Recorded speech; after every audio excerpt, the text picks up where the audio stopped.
10th और 12th के बाद आम स्टूडेंट को बहुत सारी समस्या हो जाती है, करें तो क्या करें। दोस्तों, ये वीडियो उन छात्रों के लिए है जो ज़्यादातर मध्य वर्गीय परिवार से संबंध रखते हैं। तो कृपया यदि आप इससे ज़्यादा हैं तो ये वीडियो शायद आपके लिए ना हो, फिर भी यदि देखना चाहें तो ज्ञानवर्धक है, आप देख सकते हैं। तो हेलो दोस्तों, मैं हूँ मिस्टर जी कुमार और आज देख रहे हैं देसी गुरु, और आज हम बात करेंगे पॉलिटेक्निक पे। दोस्तों, पॉलिटेक्निक जो है एक शब्द ही है, बहुत सारे तकनीक। ये 10th और 12th के बाद एक डिप्लोमा इंजीनियरिंग कोर्स है। यदि बात करें बड़े बड़े डिग्री कॉलेज की, बड़े बड़े जैसे कि बीटेक है, एमटेक है, तो इसमें बहुत सारी इन्वेस्टमेंट लगती है, बहुत सारे पैसे की आवश्यकता होती है। मैं भी बहुत सारे स्टूडेंट इवन कि 70% से ज़्यादा स्टूडेंट इसके लिए एलिजिबल नहीं होते। बड़ी ही मुशक्क़त के साथ पॉलिटेक्निक या अन्य डिप्लोमा कोर्स की ओर जाते हैं। तो इन सारे डिप्लोमा कोर्स में पॉलिटेक्निक एक बेस्ट ऑप्शन है, क्योंकि ये जो है ना एक सबसे पॉपुलर कोर्स है और पूरी वर्ल्ड में इसका डिमांड बहुत ज़्यादा बढ़ रहा है।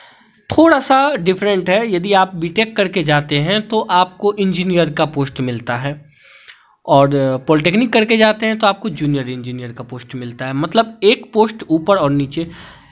दोस्तों, ऐसा है कि जहाँ टैलेंट बोलता है वहाँ डिग्री छोटा पड़ जाता है, आप बहुत अच्छे से जानते हैं। यदि हमारे देश के बड़े बड़े मोटर्स कंपनी हैं, उनके ओनर की बात करें तो उन्होंने कोई बीटेक एमटेक नहीं किया, लेकिन आज बुकाटी जैसे जो कंपनियां हो, देखिए इतनी अच्छी अच्छी गाड़ियां बनाई, इतनी अच्छे ऑटोमोबाइल्स कंपनी तैयार किया। तो पॉलिटेक्निक, मेरा कहने का तात्पर्य है, पॉलिटेक्निक कोर्स एक बहुत बड़ा कोर्स है। ये वही उसकी वैल्यू समझ सकता है जिनके पास बड़े कोर्स करने की क्षमता न हो। बात ऐसा है दोस्तों कि मध्यवर्गीय परिवार के लिए एक सुनहरा मौका है। ये कोर्स करने के बाद आप रेलवे के हर एक डिपार्टमेंट में फॉर्म भर सकते हैं, आप लोको पायलट के लिए अप्लाई कर सकते हैं। मैं तो कहता हूं कि बहुत सारे ऐसे केस देखा गया है जहां आईटीआई से पहले इसको प्रीफरेंस दिया गया है। गवर्नमेंट सेक्टर में बहुत ऐसी प्रीफरेंस इसको मिला है जो आईटीआई को नहीं मिलता है और शायद मिल भी ना सके। दोनों डिप्लोमा कोर्स है, लेकिन इन दोनों कोर्स में ज़मीन आसमान का अंतर है। दोस्तों, 10th क्लास के बाद आप 3 साल का कोर्स इसमें है। 10th आप पास हो गए, 3 साल आपको समय लगेगा, और 12th के बाद आपको 2 साल का समय लगेगा। अब 10th के बाद और 12th के बाद तो कौन सा बढ़िया है? तो सबसे बेस्ट है कि 10th करने के बाद आपको 2 साल लगेगा 12th करने में, और 12th के बाद 2 साल लगेगा पॉलिटेक्निक करने में। तो यदि 10th के बाद करते हैं तो हमारा 1 साल का तो बचत होता है। उस 1 साल में हम बहुत कुछ कर सकते हैं कि नहीं कर सकते हैं। इसके लिए आपको जो है ना डीईटी यानी कि डिप्लोमा एंट्रेंस एग्ज़ाम देना पड़ता है, और एंट्रेंस एग्ज़ाम पास करने के बाद ये आपके परसेंटेज और आपके नंबर तय करेंगे कि आपको किस कॉलेज में मिले, क्योंकि आजकल मार्क्स ही आपकी जो है टैलेंट का एक जरिया हो गया है। तो जितना अच्छा मार्क होगा उतनी अच्छी कॉलेज में एडमिशन मिलेगी। गवर्नमेंट ने बहुत सारी फैसिलिटी दिया हुआ है। यदि इस कोर्स में भी आपको समस्या होती है पैसे की, तो गवर्नमेंट आपको प्रोवाइड कराती है। और कैसे कराती है, क्या प्रोसेस है, यदि आप कमेंट करते हैं हमें तो मैं उसके लिए वीडियो ज़रूर बनाऊंगा, और डेफिनेटली मैं जल्द से जल्द उस मैटर पे वीडियो बना दूंगा।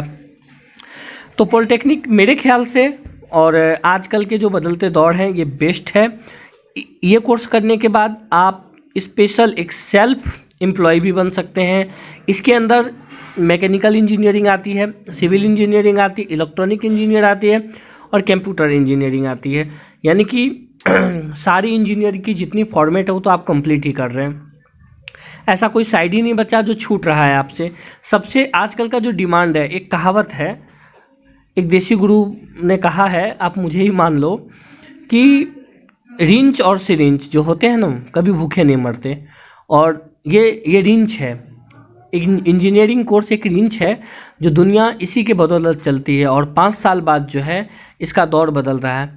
तो पॉलिटेक्निक मेरे ख्याल से आप बीटेक करने से बेटर होगा कि यदि पॉलिटेक्निक कर लेते हैं तो आपको बेस्ट ऑप्शन मिलेगा, क्योंकि इसके बाद आपको एक्सपीरियंस मिलने के बाद जूनियर से सीनियर तो आपके हाथ में ही है बनना। मान लेते हैं आप बीटेक कर भी लेते हैं और आपके पास सच टैलेंट नहीं है, तो आपको चढ़ाने के लिए पॉलिटेक्निक ही होगा, पॉलिटेक्निक इंजीनियर ही आपके नीचे रहेगा, और आपके पास टैलेंट नहीं तो वो आपको चढ़ाएगा। बड़ी बड़ी जो भी कंपनियां होती है, जूनियर इंजीनियर जो भी बहाल होता है, ये पॉलिटेक्निक पास स्टूडेंट ही होते हैं। तो ये बात याद रखें, जो पॉलिटेक्निक कंप्लीट क्या होता है, वो जूनियर इंजीनियर बनते हैं, और जूनियर से सीनियर बनने में आपकी टैलेंट आपको काम देती है। दोस्तों, ये इंडिया का बेस्ट कोर्स है, इवन कि वर्ल्ड का बेस्ट कोर्स है। इसको करने के बाद आप देश विदेश की सफ़र भी बढ़िया से कर सकते हैं, अच्छे अच्छे जॉब भी आप ले सकते हैं। गवर्नमेंट के तौर पे, गवर्नमेंट सर्विस के तौर पे आपके लिए रास्ता खुल जाता है। यदि आप में टैलेंट है तो दबा के आप अप्लाई कर सकते हैं वैकेंसी, और किस्मत साथ भी दे देगा, आप जॉब भी ले सकते हैं।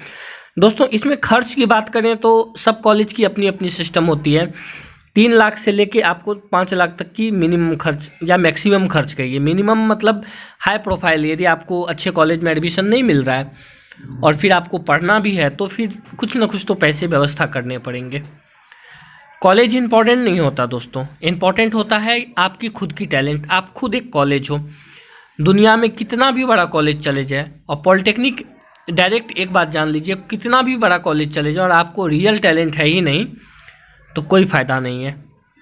इसीलिए आप जहाँ भी रहें, जो भी कॉलेज जाएं, कोशिश करें कि गवर्नमेंट सेक्टर में, गवर्नमेंट कॉलेज में आपका एडमिशन हो। इसके लिए एंट्रेंस एग्ज़ाम में बेहतर ढंग से तैयारी करें, और मेरे ख्याल से इससे बेटर कोई ऑप्शन ही नहीं है।